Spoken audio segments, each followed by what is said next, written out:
Dan Alhamdulillah itu merupakan soalan yang terakhir kepada Al-Fadhil sekalian. Dan semua sedia maklum bahawa dalam keadaan bila Allah Subhanahu Wa Taala itu benda yang cukup hebat, bila Allah Taala memberikan kewajipan kepada solat secara kepada Rasulullah SAW berbeza dengan ibadah-ibadah yang lain. Dan insyaAllah antara yang lain Rasulullah SAW as-salat imanuddin solat itu yang agama dan kemudian seandainya dewan ini tuan-tuan dan puan-puan sekalian, dewan juga hebat dengan tiang besi konkret yang juga hebat. Pas dalam keadaan kita duduk kat sini dalam keadaan yang tidak ragu ataupun bimbang seandainya ribut datang dan membadai dan sebagainya. Tapi seandainya dewan ini dalam keadaan tiangnya seperti saya ni kan, angin tiang supaya bangsa pun kita dah lari lah. Dan takut dimpau oleh tiang-tiang besi di atas ni. Jadi insyaAllah Alhamdulillah mudah-mudahan dalam pertemuan kita pada malam ini Allah SWT memberikan kepada kita kefahaman dalam peristiwa Isra dan Mi'raj, perjalanan ataupun peristiwa yang berlaku kepada Rasulullah SAW. Dan pastinya di sana peristiwa ini menginginkan kepada kita dalam keadaan keimanan kita adalah benar, iman kita, keyakinan kita kepada Allah Subhanahu Wa Taala. Dan insyaAllah sekiranya sepanjang saya sebagai moderator dari pemukilian Al-Fadhil Sanjid tersilap bangsa ataupun ada yang terasa, kami memohon maaf dan insyaAllah segala kebaikan datang daripada Allah Subhanahu Wa Taala. Sebelum kita tutup program ini ataupun sesi ini, sekiranya ada satu soalan ataupun dua soalan, soalan musliman ataupun soalan muslim, insyaAllah dua sahaja, menekan masa pun dah dari malam.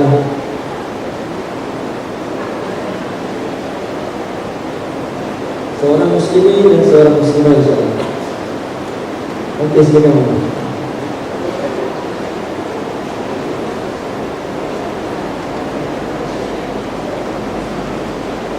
Boleh.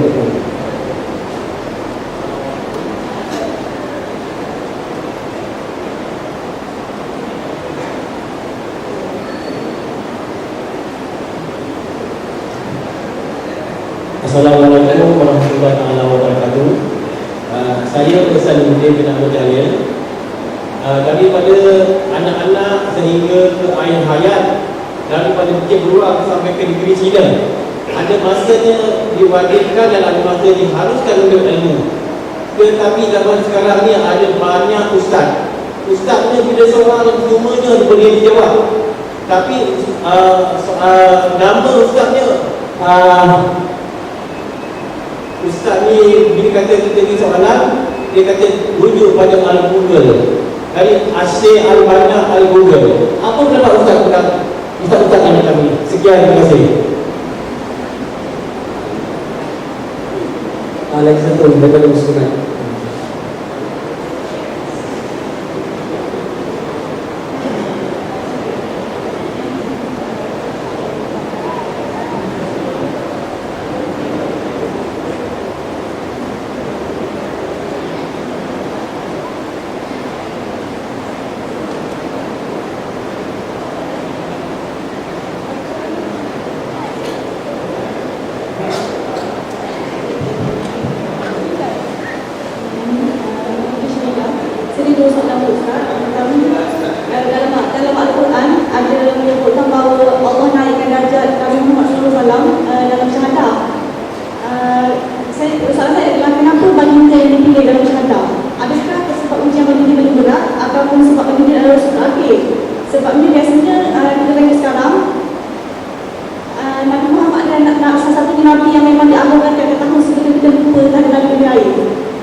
Okey, lagi satu. Minta datang.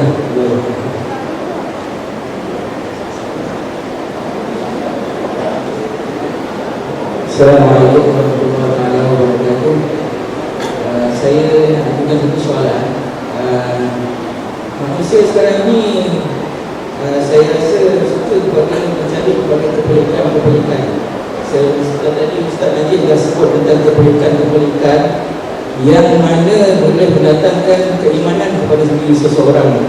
Jadi banyak senario yang berlaku bila orang manusia mencari kepada kepelikan, dia jatuh kepada sesat ataupun burutan yang hilang menjadi. Jadi saya harap minta Ustaz terangkan bagaimana kita nak mendatangkan kepelikan itu untuk mendatangkan keimanan dan juga ketakwaan kita kepada Allah Subhanahu wa taala. Insya-Allah.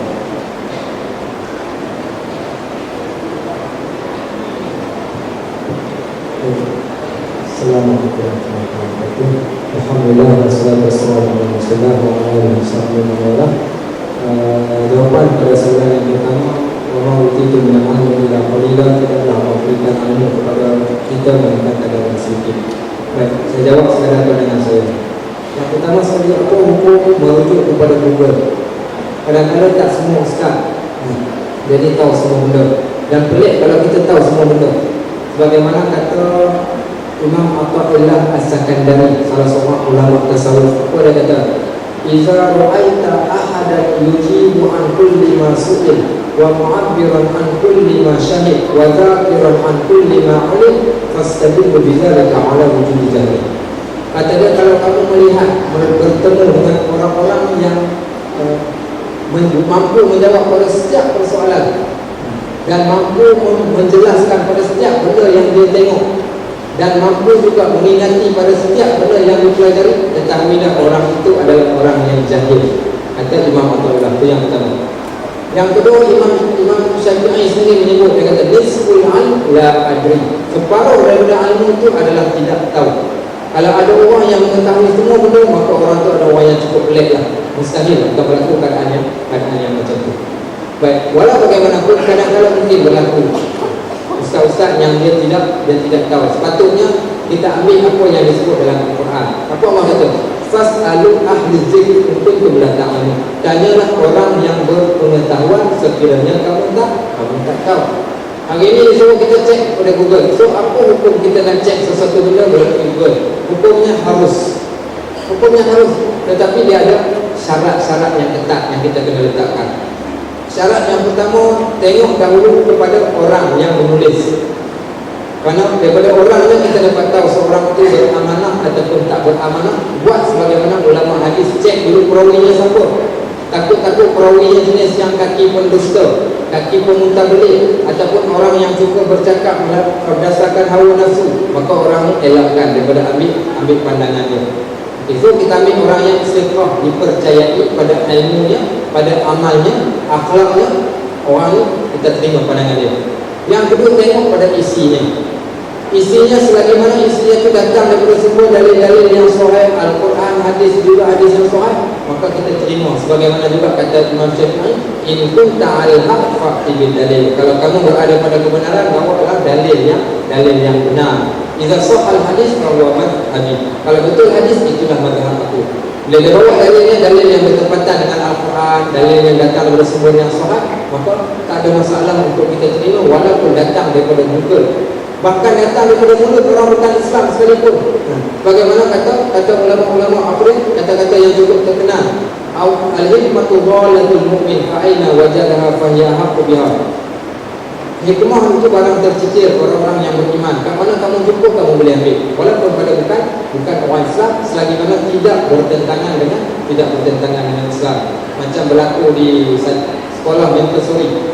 Dekat Malaysia ni ada satu sekolah tadika, nama dia Montessori.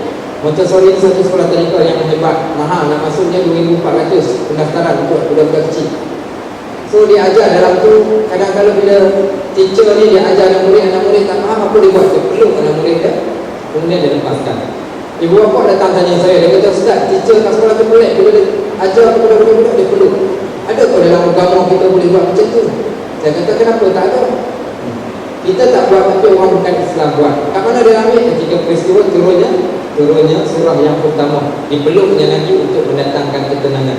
Maka selagi mana benda itu benda yang baik, tak ada masalah. Selain daripada kesahihan benda yang dia bawa, dan orang itu adalah orang yang boleh dipercayai.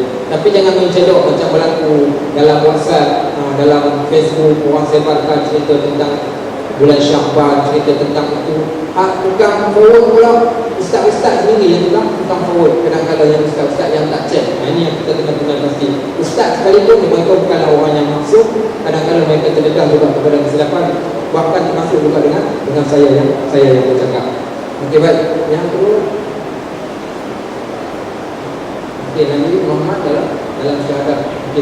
Okey, sebagaimana disebutkan wa rafa'na laka dzikra. Soalan yang kedua, Nabi kita Muhammad sallallahu alaihi wasallam diangkat oleh Allah. Allah sebut wa rafa'na laka dzikra inna ma'al usri yusra. Hingga akhir ayat. Kami telah angkat engkau dan jadikan engkau sebagai sebutan. Sebutan kat mana? Sebutan di dalam solat. Okey, sebutan di dalam solat sehingga diwajibkan kita untuk sebut Nabi kita Muhammad sallallahu alaihi wasallam. Apa tujuan disebut? Dan ini antara salah satu kelebihan yang Allah berikan kepada Nabi kita. Sebagaimana nama Nabi kita adalah Khairul Bariyah, sebaik-baik kejadian. Kenapa Allah pilih Nabi? Wallahu ta'ala alam. Saya tidak ada ilmu kenapa dipilih. Tetapi Nabi adalah orang yang paling terbaik pada seluruh makhluk-makhluk yang dijadikan. Apa buktinya? Waktu penciptaan Nabi Adam alaihissalam. Waktu Nabi Adam dijadikan, Allah kata, ya apa namanya? Wa in qulna lil malaikati isjudu li Adam fasajadu illa iblis. Bila kami berkata kepada malaikat, sujudlah kamu kepada Adam. Malaikat iblis. Allah kata kepada malaikat, "Hei malaikat, sujud ke Adam." Allah sujud, Allah tak sujud. Waktu Allah ciptakan Nabi kita Muhammad sallallahu alaihi wasallam, apa Allah kata? Inna Allah wa malaikatahu, malaikat yusalluna ala nabi, berselawat ke atas Nabi.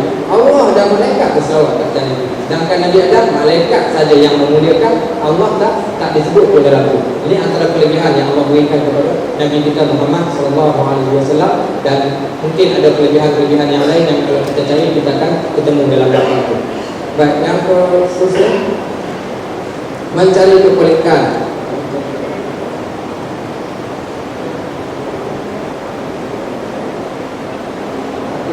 Melihat benda-benda yang pelik tetapi menambahkan kebenaran. Ada satu lagi soalan sahabat kita yang tadi. Hebat dalam agama, okey, tetapi ada masalah dalam syakhsiah ataupun dalam akademik. Baik, yang pertama sekali apa dia hebat? Okey, kehebatan seseorang. Nabi sebut dalam hadis, tanda orang hebat, laisal qawi, bukanlah orang yang kuat itu orang yang kuat bergusti, tapi orang yang kuat itu adalah orang yang mampu menahan sabar ketika mana marah. So dalam bab ni, tengok setiap orang yang mungkin ada keistimewaan yang tertentu. Ada barangkali mungkin ada orang yang kelebihan dia dalam bab, dia lebih dalam bab agama, tetapi dalam bab yang ni mungkin dia kurang. Nabi sendiri dibuktikan dalam salah satu hadis. Antaranya satu hadis Nabi ini, seorang sahabat datang tanya berkaitan tentang kelun pokok kurma. Nabi pun ceritalah sekadar apa yang Nabi tahu. Kau balik, kau buat cenim. Dia pun balik buat, tiba-tiba dia tanam tak jadi macam yang Nabi sebut. Dia datang pada Nabi kata, "Ya Rasulullah, engkau Nabi, kau ajar macam tanam pokok, tapi tiba-tiba tak jadi pun." Apa kata Nabi? Antum a'lamu fi umuri dunyakum. Kamu lebih mengetahui tentang urusan dunia kamu. Adapun aku dibangkitkan untuk menjadi seorang rasul, bukan nak ajar kau cara nak tanam pokok. Okey, itu maknanya ada kelebihan yang tertentu dan tetap ada juga kekurangan dalam bab yang lain. Walau bagaimanapun, kita sebagai orang Islam sepatutnya jadi hebat, sebab agama kita hebat. Tiba-tiba bila kita orang yang kuat agama, pada bab akhlak kita tak hebat, kita bukan orang yang betul-betul hebat dalam agama. Sebab mustahil orang yang hebat pada agama, dia tak hebat dalam bab-bab yang lain. Umar Al-Khattab sebut, "Nahnu qaumun a'azzanallahu bil Islam wa ma mabtawainaha li ghairi azallana Allah." Kami ini kaum yang Allah muliakan kami sebab Islam. Kalau kami tinggalkan Islam, Allah akan hina kami. Maknanya punca kita hebat bukan disebabkan kerana kita amalkan Islam, tapi punca kerana kita tolak Islam. Cumanya ni peringatan. Saya faham orang yang bertanya apa maksud mungkin dia nak sampaikan. Kadang-kadang kita gairah untuk nak buat kerja-kerja dakwah, waktu yang sama kita abaikan aspek akademik kita. Yang ni saya pun tak suka. Saya mengajar kat sini 8 tahun, saya mengajar, saya bertemu dengan pelajar-pelajar foreign student dan sebagainya. Kadang-kadang waktu yang iktikaf 10 tahun Ramadan tak datang kelas. Tanya kenapa tak datang? Iktikaf kat masjid. Kelas kau tak datang, kau pergi iktikaf kat masjid. Apa hukum iktikaf sunat? Apa hukum kau datang ke kelas? Wajib. Wajib, bila bertemu wajib dan sunat, dahulukan yang wajib, ketepikan yang sunat. Ada pun yang iktikaf tu kau tak dapat tahun ni, tahun yang akan datang, bahkan menuntut ilmu juga satu benda kelebihan yang cukup hebat. Ini kesilapan.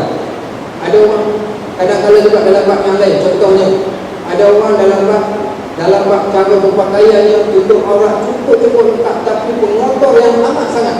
Contoh, maka dia juga bukan Islam yang baik.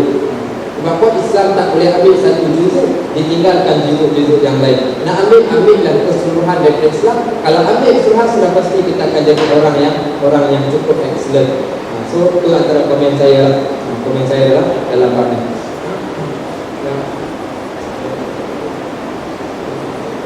Orang suka tengok. Hari ni orang suka tengok benda-benda yang pelik-pelik. Masuk pelik tu dia suka tengok. Contohnya macam berlaku dalam ruang tu tiba-tiba ada kalimah Allah. Hebat sangat. Tiba-tiba lari seorang budak cerdik kecil-kecil. Sampai orang pergi tanya, Haji Putra lahir. Ada soalannya, hari ini orang suka cari benda-benda yang pelik. Bila berjumpa benda yang pelik, kita rasa hebat sangat-sangat. Contoh, Allah campuarkan seorang budak yang cerdik, Haji Putra. Sampai semua orang dah jadi macam pelik sangat-sangat. Takut pergi tanya mak dia, waktu beranak dia sejuk tak? Mak dia kata, waktu lahir tu sakit ke tak? Mak dia pun cerita lagi tu ini. Tak ada siapa pun yang cuba kaitkan siapa yang menjadikan Haji Putra ni. Kalau Allah tak jadikan janin itu dalam perut mak dia, bolehkah mak dia melahirkan menjadikan seperti bayi tadi? Tak boleh. Allah baca setiap kebaikan kembali kepada Allah. Ini punca sebab kita sendiri kepercayaan kita sukakan sangat kepada benda-benda yang pelik. Ingat, lebih-lebih lagi kalau kita percaya pada benda-benda yang datang bersumberkan daripada Tok Bomo, tukang tijik dan sebagainya, lagi-lagi dah tahu percaya pada Tok Bomo, teropong kau buat kelakor, itu lagi-lagi dah tahu. Nabi sebut, man atak arrafan awkahinan fasaddaqahu fima yaqul. Siapa yang mendatangi Tok Bomo, mendatangi tukang tijik, percaya pada apa yang dia buat, maka la yaqbalallahu salatahu 40 yawman. 40 hari solat tak diterima. Itu yang pertama. Yang kedua ni pula, kadang-kadang kenapa kita tak tengok kebaikan-kebaikan yang Allah jadikan? Afala yang berguna ilal ibni kaifa khuliqat. Manusia kenapa tak tengok pada unta yang kami jadikan? Wa ila samai kaifa rufi'at, pada langit dan bumi yang kami telah angkatkan. Tapi kita suka cari kebaikan-kebaikan yang lain, sedangkan kebaikan itu dalam diri kita pun ada. Allah sebut lagi, wa fi anfusikum afala tubsirun. Manusia, dalam diri kamu, kenapa kamu tak tengok? Tak tahu rasa pelik. Bulu mata dengan rambut panjang, bulu mata tak jadi panjang. Kalau bulu mata panjang, ada kedai menggunting bulu mata. Contohnya gigi boleh jadi panjang. Pergi mana? Minta maaf, aku pergi gunting gigi atau potong gigi. Dah 3 bulan dah potong gigi, simpan gigi sampai kat dada gigi dia. Contohnya pelik. Tapi kenapa Allah jadikan pelik? Kalau kamu fikir dia benda pelik, kalau nak cari yang pelik sekarang, kenapa Allah jadikan jari kecil macam ni?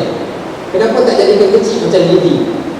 Contoh jari kita dia buatlah satu besar, yang kedua kecil sikit, yang ketiga lagi kecil, yang keempat lagi kecil, yang kelima habis kecil, besar gigi saja dia. Kenapa tak jadikan macam tu? Rasa-rasa lah. Nescaya kita akan jumpa, Masya Allah, kebaikan yang Allah jadikan. Lubang hidung, kenapa jadikan lubang hidung kita besar 20 sen? Jadikan besar tu. Kalau jadi 20 sen, habis kan kita masuk rumput pun dia masuk lubang hidung. Lepas tu jadikan jari ni agak-agak masuk sikit-sikit. Telinga pun boleh masuk jari sikit. Dia takkan boleh masuk sampai habis, kerana Allah yang menjadikan kita, dia tahu. Maka setiap kebaikan yang kita lihat, kembalikan balik pada Allah Subhanahu Wa Taala. Itu cara yang paling terbaik. Baik. Wallahu ta'ala a'lam bissawab. Aku qouli hadza wa sallallahu alaihi wa sallam. Wassalamualaikum warahmatullahi wabarakatuh. Assalamualaikum warahmatullahi wabarakatuh. Kemudian kita pada malam ini, mudah-mudahan dalam pertemuan kita pada malam ini akan memberikan kepada kita suatu ilmu, suatu pengetahuan yang sedikit sebanyak mempertingkatkan keimanan dan ketakwaan kita kepada Allah Subhanahu Wa Taala. Dan juga mudah-mudahan seperti yang disebut dengan hadis Rasulullah Sallallahu Alaihi Wasallam yang disebut oleh Ustaz Najib tadi, wa barakallahu fiikum indah.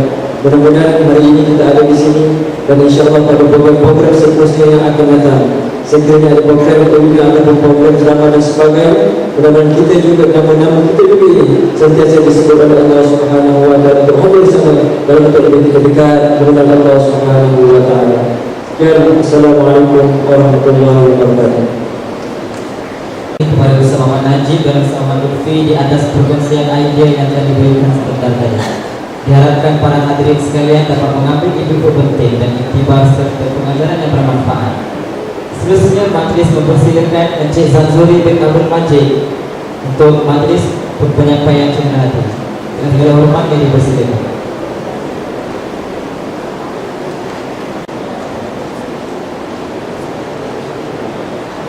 Majlis menjemput Ustaz Muhammad Najib bin Fasir untuk menerima sedikit cendekia hati.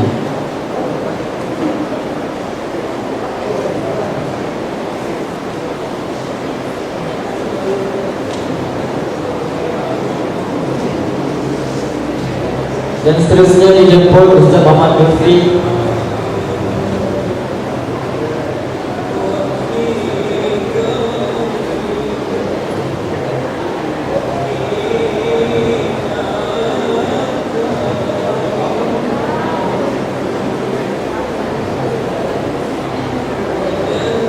Terima kasih diucapkan kepada Encik Zanzuri bin Abdul Majid.